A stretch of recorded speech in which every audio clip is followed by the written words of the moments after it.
The opening sequence of The Wheel of Time Season 3's sixth episode immediately captured my attention with its emotionally charged flashback to Tanchico nearly a century before the main events of the series. This poignant vignette unveiled Liandrin's tragic backstory, showing her as a child forced to care for her son Eludrin while being held captive. The raw display of her channeling abilities to break free from her captors, only to be met with societal abandonment, created a powerful character moment. Ishmael's timely intervention to save her not only explained the roots of her Red Aja allegiance but also added compelling moral ambiguity to the show's central conflict between light and shadow. This masterful cold open set high expectations for the remainder of the episode. While the installment maintained much of this initial momentum, it occasionally struggled under the weight of its numerous concurrent storylines spread across multiple locations.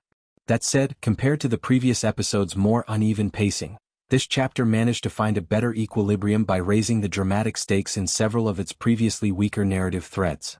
Certain plotlines still felt somewhat underdeveloped when contrasted with the meticulous attention given to others, but the episode compensated for these inconsistencies with bold, creative storytelling choices that advanced key arcs in shocking and impactful ways. The Tanchico storyline, which had initially failed to generate much excitement for me, finally came into its own this episode. While the fifth installment primarily served as transitional material to get the characters to their destination, this chapter allowed their mission to properly unfold. With Min now assisting the group's navigation of the unfamiliar city, we got to see them visit a local tavern where they split up to gather intelligence. This setting provided one of the episode's standout moments when Matt unexpectedly reunited with Tom Marilyn, the Gleeman presumed dead since Season 1. Their reunion carried bittersweet undertones as Tom initially resisted getting involved with the group's mission. The tavern scene reached its emotional peak when Elaine's cover was nearly blown, forcing Tom to improvise by declaring her his apprentice. What followed was a truly magical performance from Sarah Coveney as Elaine broke into song, gradually winning over the entire tavern crowd. This musical interlude not only showcased Coveney's impressive range but also served as a bonding moment for the group dynamic. While Nynaeve and Min had fewer opportunities to shine in this episode, their interactions still provided memorable character beats.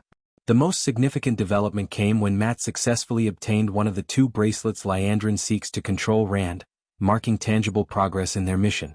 However, their accomplishments were brutally undercut when the Forsaken Moghedian made her terrifying presence known. In what may be the episode's most chilling sequence, Moghedian demonstrated her horrifying power by mentally dominating Nynaeve and Elaine, forcing them to enthusiastically comply with her demands before surrendering the precious bracelet. The true horror of this violation only became apparent when the effects wore off, leaving the two women confused and unable to account for the missing artifact. With such a formidable enemy now actively working against them, the Tanchico group's mission has become exponentially more dangerous.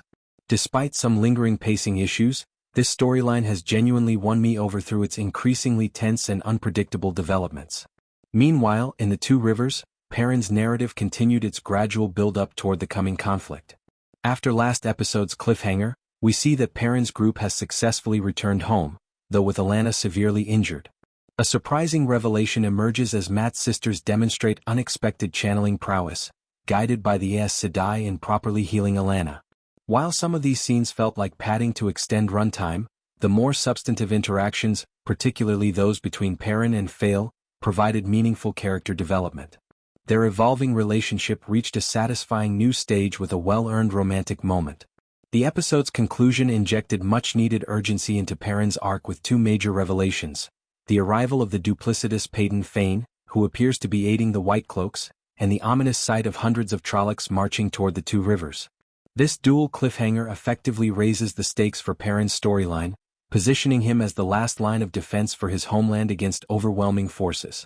As has been the case throughout this season, the Ale Waste storyline delivered the episode's most powerful moments. Egwene's confrontation with Lanfear in the dream world highlighted both her growing strength and her current limitations against a Forsaken.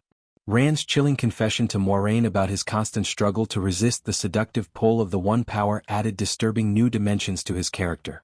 The emotional climax came when Egwene confronted Rand about his relationship with Lanfear, leading to a devastating exchange where he essentially admitted preferring the Forsaken, at least until learning about Egwene's dream-walking torment.